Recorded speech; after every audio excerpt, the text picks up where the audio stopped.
Hello everyone, my name is Jennifer and welcome to Best Kept Plans. Today's video is going to be a reading recap for January 2026. If you're interested in seeing what books I read last month, please stick around.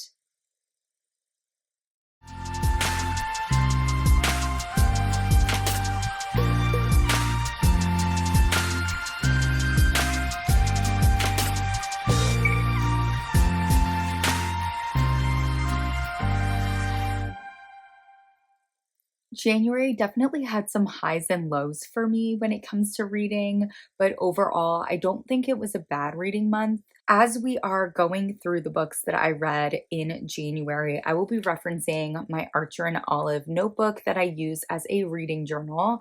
I'm so happy with the way that this came out when it comes to my intro pages, and I've enjoyed using it so much throughout the month of January. So let's dive right in and talk about the first book that I read in 2026, which was Blood Over Brighthaven by M.L. Wang.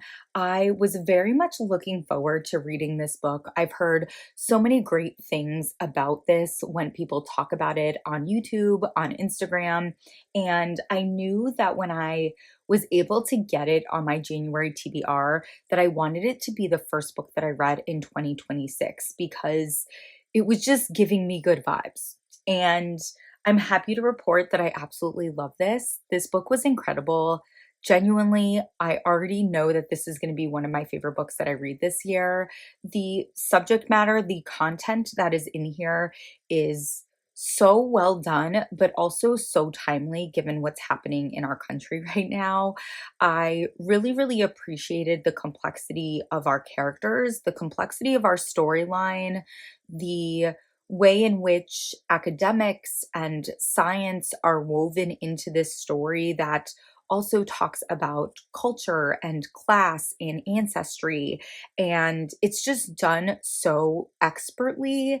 And I really highly recommend it and ended up giving it 5 out of 5 stars. The next book that I read in January is one that I've heard a few people talk about and say lovely things about. I was a bit unsure if I was going to like it because I thought that this was a fantasy and realized very quickly that it was not. But I'm happy to report I had a really great time reading this. And that book is Welcome to the Hyunam-Dong Bookshop by Wang Bo-Reum. I absolutely loved this. This is a literary fiction. It's very much slice of life. There's some overarching plot, but it is not essential. It is not the focus of this story. This story is much more about character, about our characters, and I just loved how peaceful and charming and sweet and endearing this book was. I had an incredible time reading it, and if you're in the mood for something that's a little bit slower, a little bit cozier, I really truly recommend this.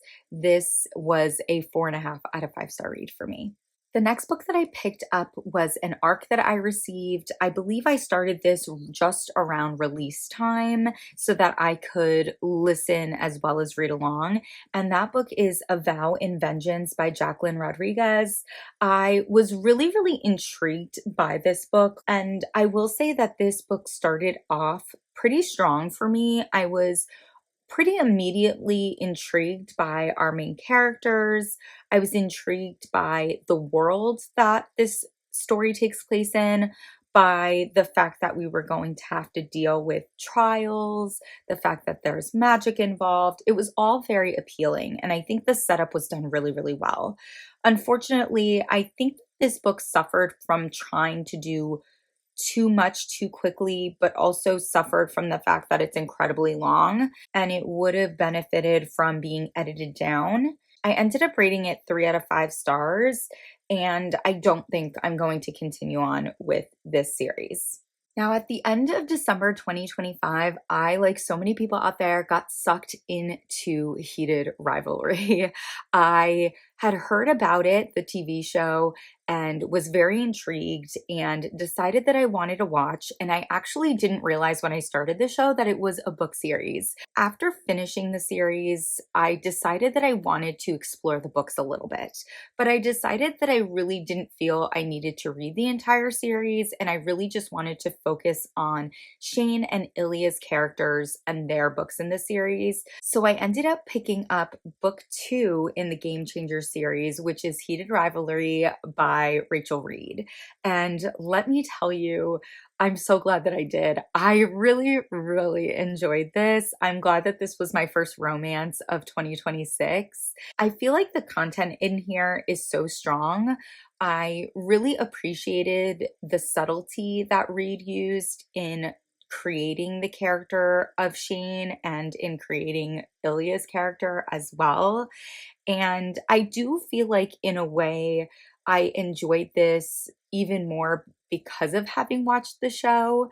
I think that both mediums of this story have been done incredibly well. And there are things that the show changed just slightly from the book that I think were really, really great decisions for visual media.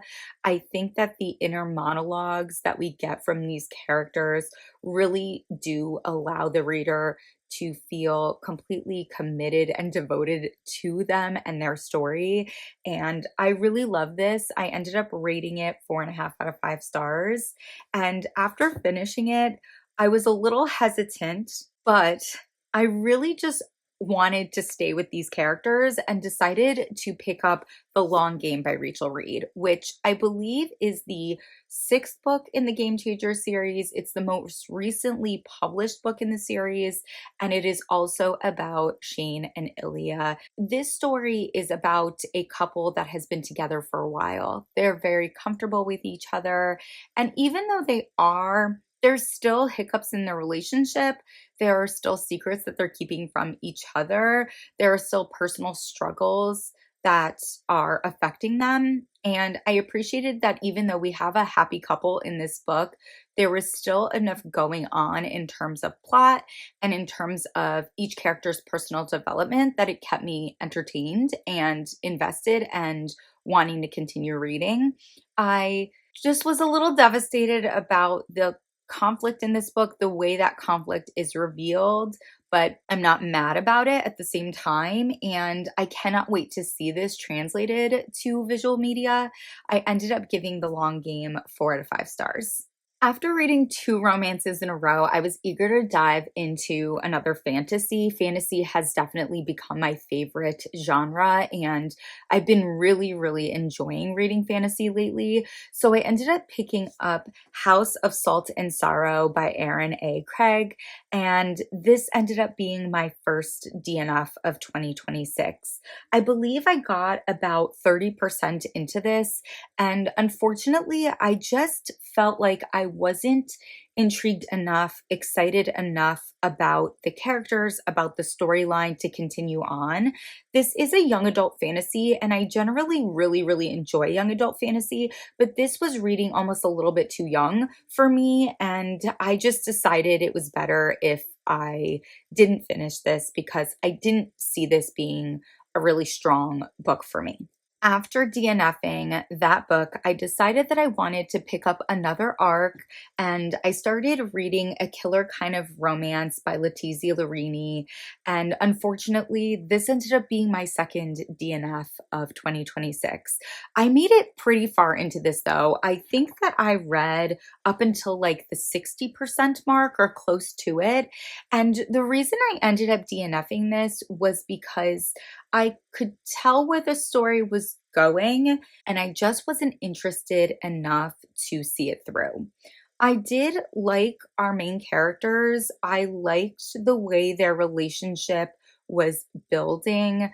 I liked the mystery elements to this story, and it was all very exciting initially. But I think that this book also suffered from being a bit too long. I think if it would have been condensed down a little bit more, it would have allowed the story to move more quickly and would have kept my attention a bit better. I felt like it was better that I just let the book sit and not finish it. After a killer kind of romance, I was still craving a fantasy, and I decided to pick up one that was on my TBR, and that is The Book That Broke the World by Mark Lawrence. This is the second book in the Library trilogy. I was very excited to pick this up, but also a little bit nervous, a little bit intimidated because these books are very complex. There's a lot going on. There's multiple characters, there's multiple storylines, timelines, you name it, this book has it. I was immediately reinvested in our main characters, in the world they're living in. There's a lot of complexity to this story and some of the side characters that are involved. There's a lot of moving around in time, and it is a lot to take in. Being able to read this immersively, I think worked really well for me. 4.5 out of 5. Absolutely love this. And then the last book that I read in January 2026 was one that I was kind of putting off, and that is The Burnout by Sophie Kinsella. I'm glad that I did end up motivating myself to pick it up because I really did have such a lovely time reading this book. I appreciated that our main character was a little bit of a mess, that she was kind of needing to take a step back and like really look at her life as a whole. I enjoyed our male main character.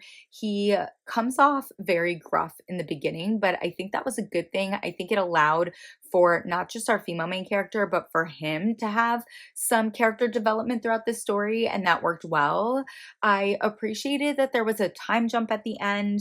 I appreciated the way that our romance took a pause in this story, and this just was a blast. It was also very funny and very witty, which I always expect from Sophie Kinsella's writing. And I ended up giving this a 4 out of 5 stars. I'm sad that I have no more Sophie Kinsella books to read, but I'm so glad that I ended up reading this, and I'm just continuing to look forward to the fact that I have several Madeline Wickham books that I have not read yet. Before I let you all go, I wanted to quickly go through my top 3 books of January 2026, and number 3 was The Book That Broke the World by Mark Lawrence. Again, this is an incredible story, a really wonderful high fantasy series so far, and I'm so excited to continue on with it.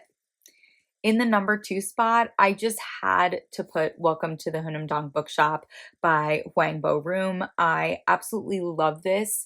This just was the exact right thing at the right time in terms of a read, and really I cannot recommend it enough. It was very sweet and very charming, and I love it. And my favorite book of January 2026 was Blood Over Bright Haven by M.L. Wang. This was my only 5-star read of the month. I think this book is absolutely incredible, genuinely. Like, I really feel like this is a top 3 contender for the year, and we're only a month into the year. I cannot see myself liking too many more books more than I like this one, which is absolutely wild to me. But if you have not read this, I highly, highly recommend. It's so good. And that is it for my January 2026 reading recap.